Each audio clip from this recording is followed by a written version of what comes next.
College Football 25 fans, got a video for you today, and this one's kind of fun. This is 3-2-6 odd. Now, this is, my opinion, the best defense in Madden 25 right now.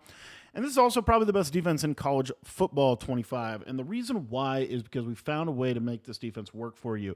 Now, if you want to get my full 326 defensive ebook, it's going to be dropping in our school community. So if you're not a member of our school site yet, it's $10 to be a member. And that link is going to be in the description for you to be able to sign up. The cool part about this defense is the clear-cut, pretty much best defense in Madden 25, and is really good in college football 25 as well. So what you're going to do here is you are going to turn auto flip off in your coaching adjustments, and basically you want to have really two plays that are super important to cover. If the ball...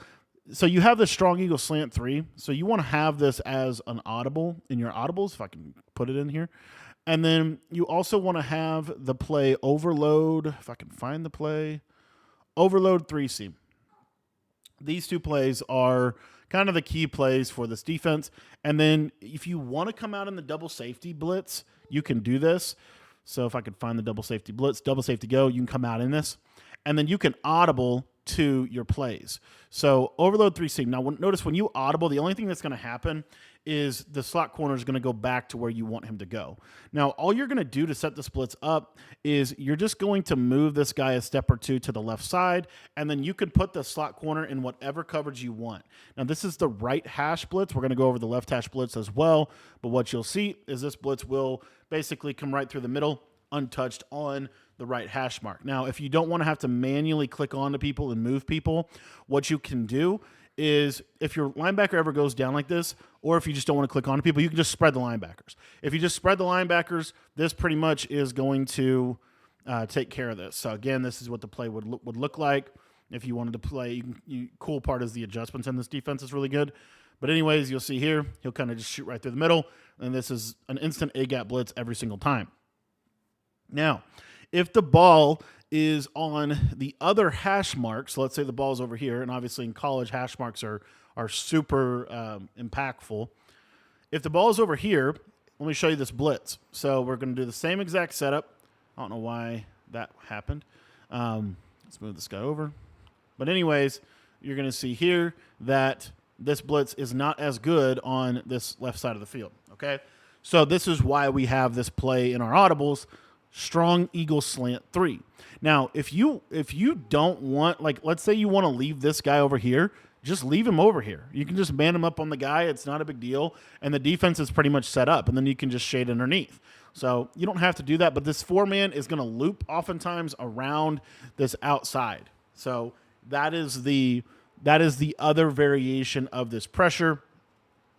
If you were to, when you're on the left hash, I'd typically like to pinch my linebackers, and you could even spread your defensive line if you wanted to do that.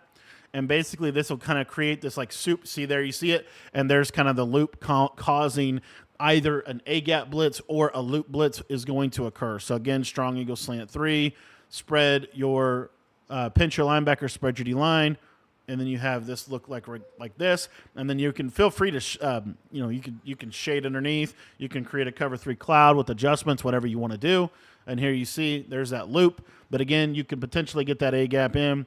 But this is the 4-man pressures, and these pressures are really, really, really, really good. Okay, this is probably, in my opinion, the best way to be playing the game right now defensively, because this is just, the sheds are already good in this game, but this allows you to kind of mix in some really nice coverage behind your sheds as well. And then, again, if you just simply pinch here, you're going to give yourself a really good chance for this to loop around the edge. There you see there's the loop, and we're able to get this. So now on the right hash, one other thing I wanted to say that I've noticed with this blitz is if you, let's say that you're running the overload 3 seam and you pinch your linebackers, you will see that it's a little different just in terms of, you see how it doesn't really come in as clean. So that's why when I'm on the right hash, I'm almost always going to spread them. And then if I'm in the middle, or if I'm in the middle of the field, or I'm on the left hash, then I'm going to pinch, and I'm going to use that strong eagle. So if you can also, real quick, wanted to say this, you can also just simply pinch your linebackers and have this set up right here. You can run this on the right hash as well. As you see, it's the same basic result, and he'll loop. He doesn't always come in on that loop, but it does potentially give you that. But the beauty of this is if we're over here, now we can really easily just spread our linebackers out, and you see this is almost always going to come in, right? Right there, it didn't for some reason. Sometimes I'm trying to think the word of the adaptive AI stuff can kind of cause some issues here, but this is probably my favorite way to be playing because the coverage is really good out of this. There's a lot of things we can do from coverage, and then you can mix in the strong eagle slant, and these two blitzes together are really good. If you want to use DB fire too, you can, and you can pinch your D-line and contain, and that'll kind of give you a little bit more of a 5-man, more edge pressure type deal. And then if you want to go all coverage, then that's where we're using this cover 4 quarters, and you can either stay in this and run a match defense, or you can shade underneath and basically turn this into a cover 4 drop, and a lot of times these one-on-ones will get really good sheds for you. So this is my favorite way to be playing defense right now. I think it's the best mix of coverage and pressure. And if you guys want to check out my entire 326 or dollar defensive ebook, that is available in our school community, school.com/Cody Ballard. The link to sign up for that is in the description below.